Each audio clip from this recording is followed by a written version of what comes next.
વહાલા હરિભક્તો, આજના સ્વામીશ્રીના દર્શન. અમારી આ જીગર સ્ટુડિયો ચેનલને લાઈક, શેર અને સબસ્ક્રાઈબ કરવાનું ભૂલતા નહીં. જય સ્વામિનારાયણ.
પરમ પૂજ્ય પ્રમુખ સ્વામી મહારાજે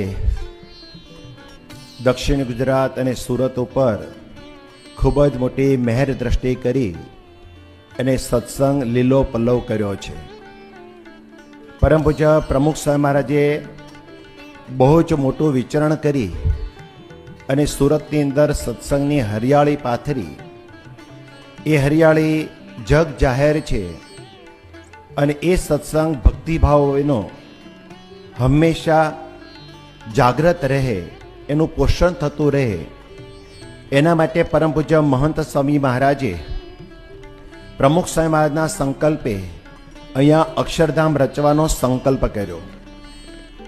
પરમ પૂજ્ય સ્વામીશ્રીએ જ્યારે અક્ષરધામ રચવાનો સંકલ્પ કર્યો એ વખતે અહીંની ભૂમિ સંપાદન કરવા માટેની પ્રક્રિયા શરૂ થઈ. ત્યારે ગોંડલ સાર્ધ શતાબ્દી મહોત્સવની અંદર 26મી જાન્યુઆરી 2018ના દિવસે પરમ પૂજ્ય સ્વામીશ્રીના ઉતારાની અંદર પૂજ્ય જ્ઞાનેશ્વર સ્વામી, પૂજ્ય નિખિલેશ સ્વામી, પૂજ્ય ઉત્તમ પ્રકાશ સ્વામી અને અમે 4 સંતો ગયા. સુરતનો નકશો જોઈ સ્વામીશ્રી પ્રસન્ન થયા. સ્વામીશ્રીને એવું કહેવામાં આવ્યું કે સ્વામી, અક્ષરધામ ક્યાં બનાવવું, મંદિર ક્યાં કરવું, એની રચના માટે જમીન સંપાદન કરવી છે. તો આપને અનુભવાતું હોય, આપને દેખાતું હોય અને જે જમીનની પસંદગી આપને પસંદ હોય, મહારાજની ઈચ્છા હોય એવી પસંદગી આપ કરો. સુરતનો નકશો એ પછી સમજાવવામાં આવ્યું. આખા વિસ્તારવાજ માહિતી આપી અને પછી સ્વામી વિચારતા વિચારતા પોતાનો જમણો હસ્ત હતો એ લઈ નકશા ઉપર આમ અંગુલી નિર્દેશ કર્યો અને પછી સ્વામી આમ હાથ મૂક્યો અને પછી આમ આખું કર્યું. આ નકશા ઉપર જમીન જ્યારે સ્વામીશ્રીએ પોતે પોતાના અંગુલી નિર્દેશથી બતાવી ત્યારે આપણને ખબર પણ નહોતી. આ રસ્તેથી અમે ઘણીવાર પસાર થયેલા, પણ એ જમીનમાં અમે ક્યાંય ઊભા પણ રહેલા નહીં, કારણ કે બીજી જમીન કરમલા આગળ હતી. જ્યારે અહીં આવીને તપાસ કર્યો ત્યારે જમીન અહીં મેળવવી ઘણી કઠિન હતી. સ્વામીશ્રીની પાસે બેંગ્લોરની અંદર જઈને વાત કરી કે સ્વામી, આના કરતાં લોકેશન અહીં થોડું નજીકમાં સારું છે, તો બદલવું છે? સ્વામી કે ના, અહીંયા જ લેવી છે. સ્વામીએ ટાઈમ લિમિટ 6 મહિનાની આપેલી અને એ પ્રમાણે 4 મહિના પછી બહુ પ્રયત્ન કર્યો પણ જમીન આપણને પ્રાપ્ત ન થઈ. બહુ કઠિન પડ્યું. સ્વામી પાસે 3 વખત જુદા જુદા ટાઈમે વિનંતી કરી ત્યારે સ્વામીશ્રી ના જ પાડે કે ના, અહીંયા જ કરવી છે. સ્વામીશ્રી મુંબઈમાં બિરાજમાન હતા અને એ વખતે સ્વામીની પાસે મેં બેઠેલા. બાપાને ચોથી વાર વાત કરતા કીધું કે બાપા, સુરતની ભૌગોલિક પરિસ્થિતિથી પ્રમુખ સ્વામી મહારાજ બહુ વાકેફ હતા, પણ આપ ભૌગોલિક પરિસ્થિતિથી એટલા વાકેફ નથી, છતાં આપ અહીંયા જ આગ્રહ કરો છો. તો અહીંયા જ આગ્રહનું એક શિષ્ય તરીકે મને એવી ઈચ્છા છે કે આપની કેમ અહીં ઈચ્છા છે? ત્યારે સ્વામી પૂછે, આમ બધું કરવા માંડ્યા અને એ કરતા પછી આમ કર્યું. પછી મને કે કંઈ સમજાયું? અને મેં કીધું ના. ત્યારે સ્વામી એના હૃદયમાંથી ડાયરેક્ટ એવું બોલ્યા, ચોથી વાર જમીન બદલવાની વિનંતી મેં કરવા ગયેલા ત્યારે સ્વામી કે આ પૃથ્વીનું જ્યારથી સર્જન થયું ત્યારથી પૃથ્વીની આ ભૂમિ આ તીર્થ સ્થાન માટે આરક્ષિત છે, માટે અક્ષરશઃ મહારાજને અહીંયા જ બેસવું છે, માટે અહીંયા જ જમીન લેવી છે. સ્વામી આ વાત કરીને 2 વર્ષ વીતી ગયા. સ્વામી 2022માં સુરત પધાર્યા, 98 દિવસ રોકાઈ અને સ્વામી વિદાય થઈ અને અમદાવાદ ગયા. પહેલા દિવસે રેસ્ટ ડેના દિવસે સ્વામીએ 2 પાનાનો કાગળ લખ્યો. એ પત્રમાં સ્વામીએ પહેલું વાક્ય લખ્યું, સુરતમાં બહુ મજા આવી, ત્યાં અક્ષરધામ બની રહ્યું છે, તે મહાન તીર્થ છે, આ જમીન કેવી છે એમ કહીને સ્વામી એ પોતે સ્વહસ્તે લખ્યું કે પૃથ્વીનું સર્જન થયું ત્યારથી પૃથ્વીની આ ભૂમિ અક્ષરશોત્તમ મહારાજને બેસવા માટે આરક્ષિત છે, એવી પવિત્ર આ ભૂમિ છે. સ્વહસ્તે સ્વામીશ્રીએ પોતે લખ્યું. એટલે કે આ ભૂમિ એટલી દિવ્ય અને પવિત્ર છે જે અક્ષરધામ બની રહ્યું છે. એ અક્ષરધામ બનાવવા માટે, એને કંઈક મોડ આપવા માટે, ઉત્સાહ આપવા માટે 2022ની સાલમાં મહંત સાહેબ મહારાજે પધાર્યા. સુરતના રોકાણને 95 દિવસ પૂરા થયા. એટલે એક વખત અમને બોલાવી અને સ્વામીશ્રી કહે કે અમે અહીંથી જઈશું, પણ અહીંયા કંઈ તમે મંદિર જેવું કંઈ કર્યું છે? એટલે મેં કીધું કે બાપા, અહીંયા તો જો ફાઉન્ડેશનનું કામ થયું છે, મંદિર તો કંઈ કર્યું નથી. સ્વામી કે આ અક્ષરધામ આપણે બનાવીએ છીએ એ ભક્તિ પ્રધાન રાખવું છે, સેવા પ્રધાન રાખવું છે. અહીંયા એકાંતિક ધર્મના 4 પાયા, એ 4 પાયાનું પ્રવર્તન અહીંથી થવું જોઈએ. એટલે મેં એવું કીધું, બાપા અક્ષરધામ બને એટલું થવાનું જ છે ને? સ્વામી કે એનો શુભારંભ અત્યારથી કરવો છે. એટલે મેં કીધું કેવી રીતે કરવો છે? સ્વામી કે અહીંયા તમે એક નાનું મંદિર બનાવી નાખો, ત્યાં બધા ભક્તો છે એ પ્રાર્થના કરે. એટલે મેં કીધું પ્રાર્થના સમયે હરિભક્તોને બહુ પ્રવેશ નથી, તો કે જે આવે એ પ્રાર્થના કરે એવું તમે મંદિર કરી દો. એટલે અમે એક દિવસમાં મૂર્તિ તૈયાર કરી, ઓલ ઇન વન મૂર્તિ નાની. છેલ્લા દિવસે પૂજા દરમિયાન અમે મૂર્તિનું પૂજન કરાવ્યું. પૂજન કરાવી અને બાપા પાસે હાર પહેરાવવા માટે અમે સંતો ગયા. એટલે હાર પહેરાવતી વખતે હું જ્યાં હાર પહેરાવી અને બાજુમાં ઊભો બેઠો, સ્વામી કે પહેલા મંદિરની વાત કરી, એ પ્લાનિંગ બધું થઈ ગયું? એટલે મેં કીધું બાપા આ પૂજન એ જ કર્યું છે. સ્વામી કે મંદિર બની જાય પછી મને તમે ફોટા મોકલજો. સ્વામી અમદાવાદ હતા, અમારી સંતોની શિબિર હતી, એટલે અમે 2 કુટીર બનાવી નાખી, નાની ટેન્ટ હોય ને એવું ટેન્ટ, એક ભાઈઓની ને એક બહેનોની. અમદાવાદની અંદર સ્વામીએ મને જોયો, જોઈને સ્વામી કે પહેલા મંદિરનું શું થયું? એટલે મેં મોબાઈલની અંદર સ્વામીને ફોટા બતાવ્યા, કુટીર હતી. એટલે સ્વામી કે ફાસફૂસ્યું કર્યું. એટલે મેં કીધું શું આપની ઈચ્છા છે? એ કે મંદિર કરવાની વાત છે. એટલે મેં કેવું પાકું મંદિર કરવું છે? તો થવાનું જ છે. પછી તે કે ના, પતરાનો શેડ કરીને સીલિંગ સાથે સારું મંદિર કરી નાખો. એટલે મેં કીધું સારું કરી નાખશું. ત્યાં બધા પ્રાર્થના કરવા આવે, એટલે સતત પ્રાર્થનાનું રટણ હતું. એટલે પછી મેં કીધું આપના મનમાં શું છે? તો કે આપણે અહીંયા આ મંદિર કરવું છે, એનું નામ પ્રાર્થના મંદિર રાખવું છે. સૌ પ્રથમવાર સ્વામીશ્રીએ શબ્દ 22ની સાલમાં આ આપ્યો. અને પછી મેં કીધું સારું. પછી અમે અહીં આવ્યા એટલે એક માર્કીનો ડોમ કરી અને બહુ સારી રીતે પ્રાર્થના મંદિર કરી દીધું. એટલે પછી મૂર્તિઓ પધરાવીને બધું કર્યું અને પછી સ્વામીએ રિપોર્ટ માંગ્યો. સ્વામી રાજી થયા. 2023માં અહીં આવ્યા તો કે મારે ત્યાં જવું છે પ્રાર્થના મંદિર. એટલે સ્વામી પોતે પ્રાર્થના મંદિર ગયા અને ત્યાં જઈ અને એને સંતોષ થયો, રાજી થઈ ગયા. આ વાત જે થઈ એટલે આપણે જાણ્યું કે બાપા પ્રસન્ન છે. ટાઈમે ટાઈમે પ્રાર્થના મંદિરનો રિપોર્ટ માંગે. પ્રાર્થના મંદિરમાં એવું સામર્થ્ય મુકાયું કે પૂનમના દિવસે લગભગ 5,000 જેટલા ભક્તો દર્શન માટે આવતા થઈ ગયા. એનું કોઈ પ્રવર્તન જ નથી થયું, ઓટોમેટિક થયું. અને પછી પદયાત્રી વગેરે સ્વામી બહુ રાજી થયા. સ્વામી શ્રી 2023ની સાલની અંદર ગોંડલમાં બિરાજમાન હતા. દિવાળી પહેલા અક્ષરધામના કામ માટે અમે જતા હોઈએ એટલે સ્વામીની પાસે ગયા તો સ્વામી કહે કે આપણે અક્ષરધામ કેમ્પસની અંદર શિખરબદ્ધ મંદિર બનાવવાનું છે. એ ક્યાં બનાવવાનું છે? એટલે નકશો, સ્વામીએ પહેલી વાર અમને એવું કીધું, અમને બોલાવ્યા ત્યારે, કે નકશાને એવું બધું લઈને આવે. બહુધા નકશાને એવું બધું લઈને આવે એવું સામેથી કહે નહીં. એટલે નકશાને એવું લઈને ગયા. સ્વામી અમારી મિટિંગની ચર્ચા પૂરી થઈ પછી કે આપણે પહેલું મંદિર બનાવવાનું છે ક્યાં? એટલે જુદા જુદા વિકલ્પો હતા એ બધા સ્વામીએ જોયા પછી સ્વામી કે ના, કે આપણે મંદિર કરવું છે ને અહીંયા કરવું છે. એટલે આ જ્યાં આપણે ત્યારે બેઠા છીએ જગ્યા સ્વામીએ નકશા ઉપર બતાવી. એટલે પછી સ્વામીએ જગ્યા બતાવી અને પછી કે હવે ત્યાં આપણે શિલાન્યાસ કરવો છે.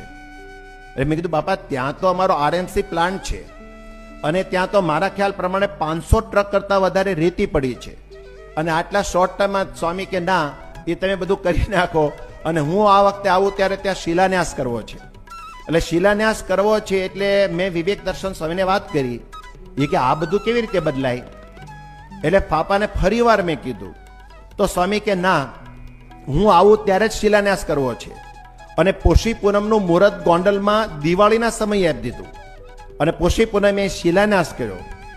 આ વખતે સ્વામી શ્રી ગોંડલ અન્નકૂટ વખતે હતા ત્યારે સ્વામીએ મિટિંગ માટે ગયા તો સ્વામી કહે કે આપણે ઓલો શિલાન્યાસ કર્યો એની ઉપર આપણે પ્રાર્થના મંદિર જે છે એ પ્રાર્થના મંદિરને બદલીને હવે આ સ્થાન ઉપર કરી નાખવું છે. મેં સ્વામી ત્યાં તો હજુ બધું આપણે શિખરબદ્ધ મંદિર ભવિષ્યમાં થવાનું છે, એ બધો ભાગ સ્વામી ક્યાંનું ફાઉન્ડેશન સુધીનું બધું કામ પૂરું કરી નાખો અને પછી અત્યારે આપણે 8, 10, 15 વર્ષ સુધી રહે એવું સુંદર મંદિર, પ્રાર્થના મંદિર બનાવી નાખો.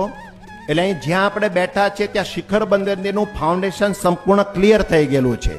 જ્યારે ભવિષ્યમાં શિખરબદ્ધ મંદિર થાય ત્યારે આપણે અહીંયા સીધું જ બાંધકામ પથ્થરનું શરૂ થશે. એટલે સ્વામી કે આવું મંદિર બનાવી નાખો. પૂજ્ય ઈશ્વરચરણ સ્વામીને વાતચીત કરીને કીધું કે એમને પૂછીને તમે મૂર્તિ બનાવરાઈ નાખો. પછી સ્વામી સાહજિક બોલવા માંડ્યા કે આ મૂર્તિ બનાવવાની છે, કોણ બનાવવાનું છે? એટલે મેં વાત કરી કે પરમ પૂજ્ય ઈશ્વરચરણ સ્વામી આવી એવી વાત કરી છે. તો સ્વામી સીધું બોલવા માંડ્યા કે આ મૂર્તિ બનાવવી છે એને તમે આ મેસેજ આપજો. એટલે મેં કીધું સારું. એમ સ્વામી બોલતા હતા પછી મેં ઓડિયો રેકોર્ડ કરી લીધો. સ્વામી કે આ પ્રાર્થના મંદિર બનાવવાનું છે. સ્વામીએ શરૂઆત એવી કરી, સુરત અક્ષરધામમાં પ્રાર્થના મંદિર બનવાનું છે, એ મહાન તીર્થ છે. અહીંયા અક્ષર મહારાજની મૂર્તિ પધરાવવાની છે, એ સરસ બનાવજો. આ મૂર્તિ નાજુક, નમણી, રૂપાળી અને દીદીપ્યમાન થવી જોઈએ. આ મૂર્તિ કેવી, શા માટે આવી થવી જોઈએ? તો સ્વામી કે અક્ષરધામમાં બિરાજેલા મહારાજ સાક્ષાત અહીંયા પધારશે ત્યારે એના જેવા ઐશ્વર્ય સામર્થ્ય સાથે આ મૂર્તિમાં બિરાજમાન થવાના છે, માટે આ મૂર્તિ આવી બનાવજો. મૂર્તિ બનાવતી વખતે ત્યાં જઈને સંતો જોવે અને મને રિપોર્ટ કરશે અને રિપોર્ટ કર્યા પછી હું નક્કી કરીશ કે આ મૂર્તિ પધરાવી છે. આ રીતે મૂર્તિઓ તૈયાર થઈ. મૂર્તિના 4 સેટ તૈયાર થયા. 3 દિવસ પહેલા સ્વામીશ્રીએ મૂર્તિના ચાર મૂર્તિના અક્ષર મહારાજની મૂર્તિના સેટ એ 3 દિવસ પહેલા બધા પોતે મંગાવ્યા. સ્વામીએ 25 મિનિટ સુધી એ મૂર્તિનું નિરીક્ષણ કર્યું અને 4 મૂર્તિમાંથી એમણે એક મૂર્તિનો સેટ પોતે જાતે પસંદ કર્યો અને એ મૂર્તિ આજના દિવસે અહીંયા પ્રતિષ્ઠિત થવાની છે. પરમ પૂજ્ય સ્વામીશ્રીએ આ મૂર્તિની ભવ્યતા, દિવ્યતા એની બધો જ ભાગ તો કીધો, પણ સાથે સાથે આ પ્રતિષ્ઠાનો ઉત્સવ કેવો કરવો? તો ગોંડલમાં એ સમયે સ્વામીએ વાત એવી કરી કે શિખરબદ્ધ મંદિરની પ્રતિષ્ઠા થાય એવો આ ઉત્સવ કરવો. પ્રમુખ સ્વામી મહારાજ જે રીતે પ્રતિષ્ઠાનો ઉત્સવ કરતા અને એ વખતે સાટા જલેબીની રસોઈ કરાવતા, તો પ્રમુખ સ્વામી મહારાજની પરંપરા પ્રમાણે સાટા જલેબીની રસોઈ બધાને જમાડવાની. એટલે મેં કીધું કે સ્વામી ઉનાળાનું મુહૂર્ત તમે આપ્યું છે અખાત્રીજ, તો કે ઉનાળો છે તો કેરીનો રસ લટકામાં આપવાનો. પણ આપણે આવી ધામધૂમ કરવી છે, નગરયાત્રા કરવાની અને ધામધૂમપૂર્વક આની પ્રતિષ્ઠા કરવી છે. આ વાત ત્યાં એ બધું આયોજન થઈ ગયું. સ્વામી સુરત પધારી ગયા તો સામેથી બોલાવીને આ યાદ કરાવ્યું કે આ બધું આમ થઈ ગયું છે, એટલે આપની ઈચ્છા પ્રમાણે બધું થઈ ગયું છે. એટલે સ્વામી બહુ રાજી થયા. સ્વામી પછી 2 દિવસ પહેલા 3-4 દિવસ પહેલા સ્વામીને હું મળવા ગયો અને સ્વામીએ પછી ત્યાં વાતચીત કરતા કીધું, સ્વામી કે ઉત્સવ જ્યારે આપણે કરીએ આટલું આપણે આયોજન તમારે કરવાનું છે અને એ તમે કર્યું છે, પણ અહીંયા આપણે શું કરવું છે? તો સ્વામી કે ભગવાન સાક્ષાત બેસી જાય તો એ ચરણારવિંદ પધરાવાના છે. એ વાત 2022થી કરેલી. 2022થી ચરણારવિંદનું પૂજન મારી પાસે લાવજો. સ્વામી આણંદ હતા ત્યાં પૂજન કરાવ્યું અને ચરણારવિંદ પધરાવેલા. ભાઈઓ અને બહેનો બે જુદા જુદા પ્રદક્ષિણા ફરે એવી વ્યવસ્થા કરજો. એટલે સ્વામી કે ચરણારવિંદ આવી ગયા અહીંયા. મેં સ્વામી બધું ટાઈમે આવી જશે પ્રતિષ્ઠા સુધીમાં, આ બધું કાર્ય ચાલે છે. સ્વામી એકદમ ભાવમાં આવી ગયા. સ્વામી કે અહીંયા મહારાજ બેસવાના છે, એ મહારાજ કેવું કામ કરવાના છે.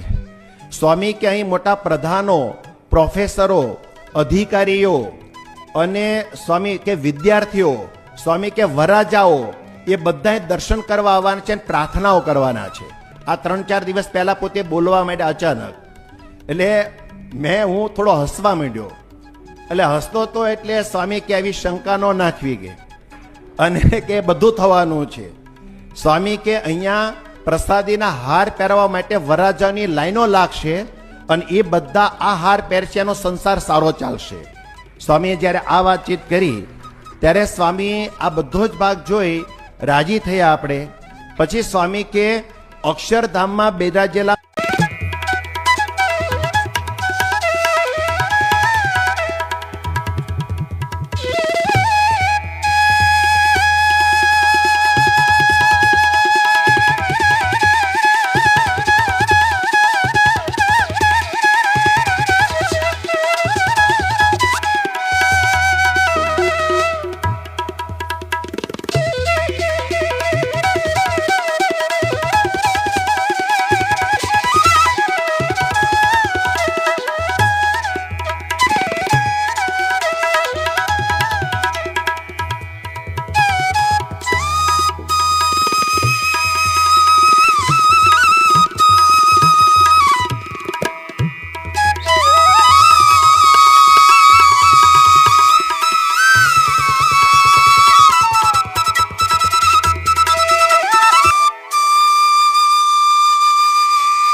સારો હોય તો ભોગવા માંડે, ત્યાગ ન થાય તો દુઃખ પણ થાય. જીવ માહિતી હાર પણ પામી જાય. માટે જેટલું વિષય છેટું રહેશે તેટલું સારું રહેશે. જો આપણે આ દ્રઢ કરી રાખવી, આ લીટી જેટલું વિષયથી છેટું રહેવાય તેવું જ સારું રહેશે. આપણે માનીએ પદાર્થ ભેગા કરીને સુખી રહીએ, પણ સ્વામી કહે અંતે દુઃખ જ થાય. જો માયારામ ભટ્ટ બધા હાટડી માંડવા ગઈ, સવાર પડી ગઈ, ખાલી નક્કી કરવું શું લાવવું શું રાખવું, હાથ ધોઈ નાખ્યા અને બધું આથી હરામ જે બધું દુકાન ને બધું કરવાનું મરડી વાળ્યું. જે એવું છે આપણને લાગે પણ બંધન તો થાય જ, પદાર્થનું બંધન થયા હોય ત્યારે એટલે એનો ત્યાગ કરવો એ એટલું જ સારું છે. એ તો બંધન તમે દેખાય નહીં, સૂક્ષ્મપણે અને એના સંકલ્પ થયા કરે, પૂજા કરતા હોય, બીજું કરતા હોય, આરતી કરતા હોય, એમાં બધા સંકલ્પ થવા લાગે. એનો ત્યાગ જ કરો, મનમાંથી જ કાઢી નાખો. મનમાંથી મારે જોઈએ જ નહીં પદાર્થ એવું મનમાં રટન કરું એટલે તો જ સારું રહેશે. ને મોટાનો સંગ હોય ને વિષયનો સંબંધ ના હોય તો જ આ જીવનું સારું રહે. કનેક્શન તો થઈ ગયું. મોટા યોગી બાપા, પ્રમુખ સ્વામી મહારાજ, શાસ્ત્રી મહારાજ એનો જોગ રહે અખંડ. જોગ તો મનથી જોડાયેલો છે. મનની રુચિ, મોટા પુરુષની રુચિ એને પોતાની મનની રુચિ એક થઈ જાય અને એવી રીતે ત્યાગ રહે. નહીં તો પદાર્થનો ઢગલા થશે, વળી થશે ને બંધ નહીં થાય તે તો બંધ કરવું, જોડાવીને પહેરાવી દેવું સુગમ છે. ન ભોગવવું એ તો જોડા સીવડાવીને પહેરાવી સુગમ છે. આપણે આખી પૃથ્વી મળાવી હોય ચામડાથી ક્યાંથી મળે? આપણે એક ખૂણો એવું ના મળાય, પણ પોતાના પગમાં જોડા પહેર્યા તો આખી પૃથ્વી પર ફરે તો મળાવી કહેવાય.